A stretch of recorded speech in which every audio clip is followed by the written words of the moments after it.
Bom, bom, boa tarde, galera.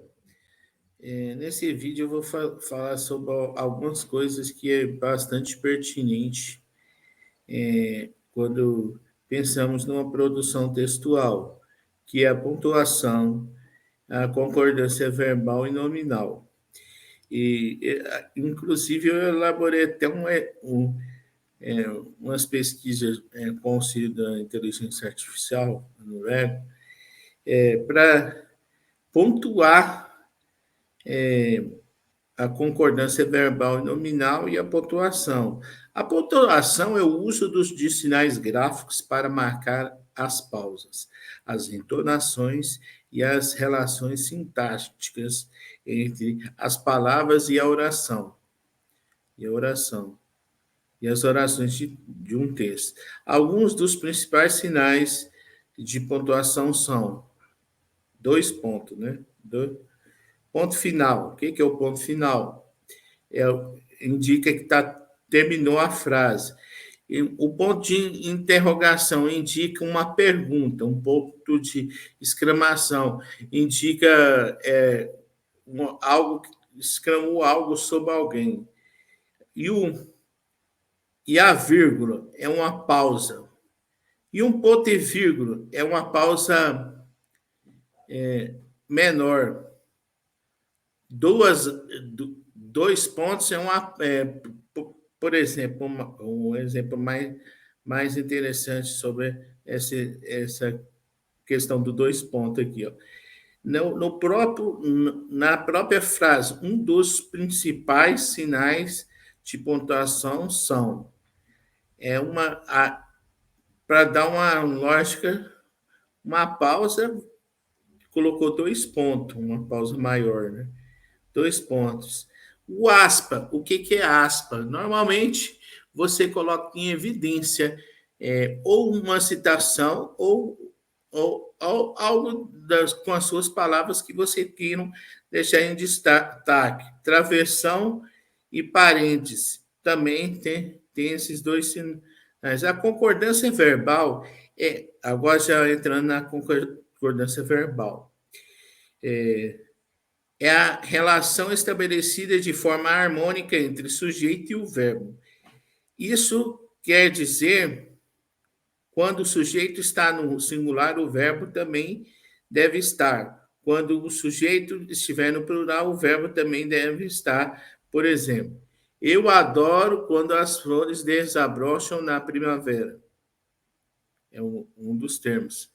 Aí no plural já vem, elas adoram quando as flores desabrocham na primavera. Ou seja, quando o pronome está relacionado ao verbo, o verbo, por exemplo, quando o pronome está no plural, o verbo tem que estar no plural, para vocês terem uma ideia do que é a concordância verbal. Ou seja, não dá para fazer um texto com um pronome no singular e o verbo no plural. Aí sai de toda a concordância verbal, né? Existem várias regras da concordância verbal que devem ser observadas para evitar erros gramaticais. Algumas delas são: quando o sujeito é coletivo, o verbo fica sempre no singular. Por exemplo, a multidão ultrapassa, sou o limite. Quando o sujeito é formado por expressões partitivas, o verbo pode ficar ou no singular ou no plural. Por exemplo, grandes números dos presentes se retirou.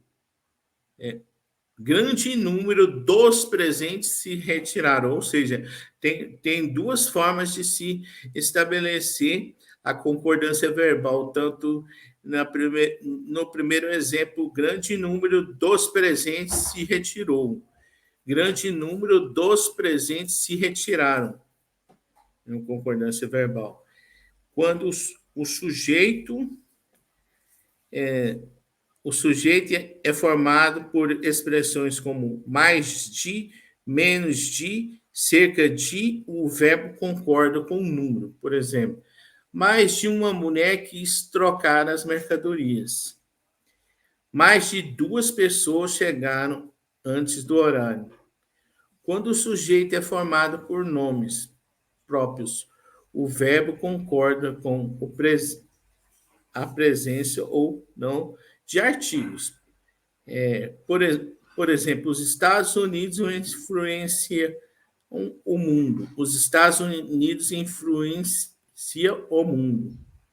Influenciaram, influencia. Quando o sujeito é representado pelo pronome relativo e o verbo concorda com o antecessor do pronome. Por exemplo, fui eu que levei. Fostes tu que levastes. Fosse ele que levou. Agora, quando o sujeito é representado pelo pronome relativo, quem, o verbo pode ficar na terceira pessoa do singular ou qualquer concordar com o antecedente do pronome. Por exemplo, fui eu quem afirmou, fui eu quem afirmei, quando o sujeito é formado pelas expressão um dos que o verbo pode ficar no singular ou no plural. Por exemplo, ele foi um dos que mais contribuíram. Ele foi um dos que mais contribuíram. Quando o sujeito é formado por sinônimos, o verbo pode ficar no plural ou no singular, ou concordar com o núcleo mais próximo. Por exemplo, preguiça e lentidão destaca-se aquela gerência. Preguiça e lentidão destaca-se aquela gerência. Concordância nominal é a relação entre palavras que garante que os substantivos concordem em gênero e número com os termos que os acompanham, como o adjetivo, pronome e numerais. Por exemplo, aquele livro interessante está na prateleira.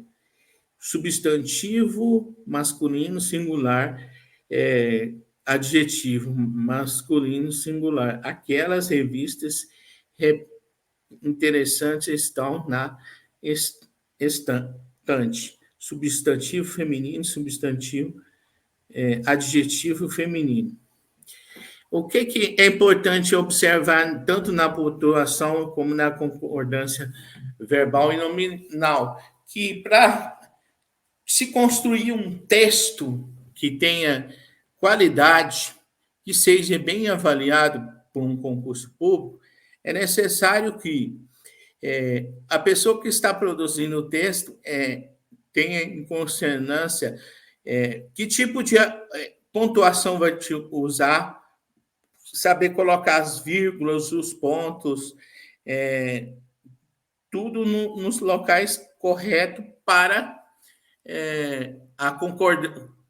colocar a concordância verbal de acordo com o que pede